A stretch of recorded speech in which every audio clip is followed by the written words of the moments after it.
Posibleng pagkatapos na raw ng State of the Nation address ng Pangulo sa Hulyo, simula ng impeachment trial ni Vice President Sara Duterte, ayon kay Senate President Chis Escudero.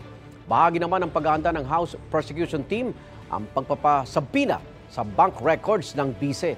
May unang balita si Tina Panganiban Perez. Isa sa napagkasunduan ng 11 kongresistang bumubuo sa impeachment prosecution panel, ipasabina ang bank records ni Vice President Sara Duterte. Kabilang sa 7 articles of impeachment laban sa bise, ang pagkakaroon umano ng unexplained wealth at hindi pagdedeklara ng lahat ng kanyang yaman sa Statement of Assets, Liabilities and Net Worth o SALN. Ito naman po talaga ginagawa naman po hindi lamang po sa impeachment, maski naman po sa mga regular court. Kasi ang impeachment po, ang isa lamang po sa mga exemption sa bank secrecy law.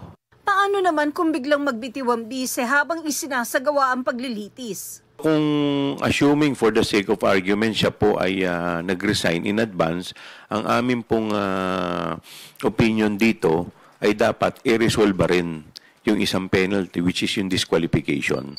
Dahil ang pagre-resign niya, ang nare-resolve lang neto yung removal.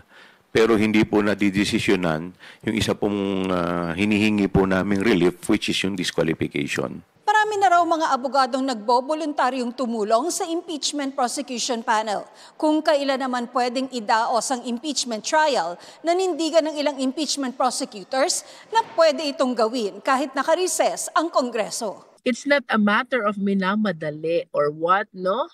Ang amin kasing appreciation dito ay this is a constitutional duty that we need really to address. So whether may election or wala, it is my humble submission that we need to proceed right away. Alam naman po natin, nakasaad po doon yung ginamit po ng ating constitution, yung salitang shall at saka forthwith. Yung shall po, ibig sabihin po niyan ay mandatory. At yung forthwith po, ang ibig sabihin po niyan, immediately. Pero syempre, respetuhin po natin kung ano po ang kanilang opinion dito.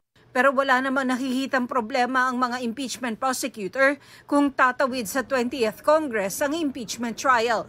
I wish to submit na ang impeachment court po is like any other court na kapag nabakante, just like nagkaroon ng changes in the personality of the Senate, what you will just do is to continue kung saan nagtapos yung previous sitting impeachment court judges. Sa tingin din ni Senate President Francis Escudero, sa susunod na Kongreso na magsisimula ang paglilitis. Kailangan pa raw kasi aprubahan ng plenaryo ang impeachment rules at pwede lang yan magawa sa June 2 kapag nag-resume ang sesyon. Saka palang uusad ang pre-trial proceedings. Kaya ayon kay Escudero, pagkatapos na ng sona ng Pangulo sa July 21, masisimula ng impeachment trial. Ang dami pang gagawin bago yung actual impeachment court ay kinakailangan umupo at dinggin ng anumang bagay. At sa loob ng 6 na araw, maski na 30 araw, baka hindi pa matapos yun. Yan yung sinasabi ni Senator Coco, ang ating minority leader na in-interview niya na 10 days. Ubus na yung June 30 eh. Wala rin nakikitang problema si Escudero kung tatawid sa 20th Congress ang impeachment. Pero anumang desisyon na ng 19th Congress, pwede raw baguhin ang mga mamabatas na mahahalal sa 20th Congress. We will cross the bridge when we get there because at any point in time, dahil tumawid nga, the new Congress can always vote to withdraw the impeachment complaint. Ito ang unang beses na mangyayari ito. May karapatan sino man mag-question ito. Pero tulad ng sinabi ko, hanggat walang TRO ang Korte Suprema, gagawin namin kung ano ang tingin naming tama kaugnay sa paglilitis na ito. Ito ang unang balita. Tina Panganiban Perez para sa GMA Integrated News.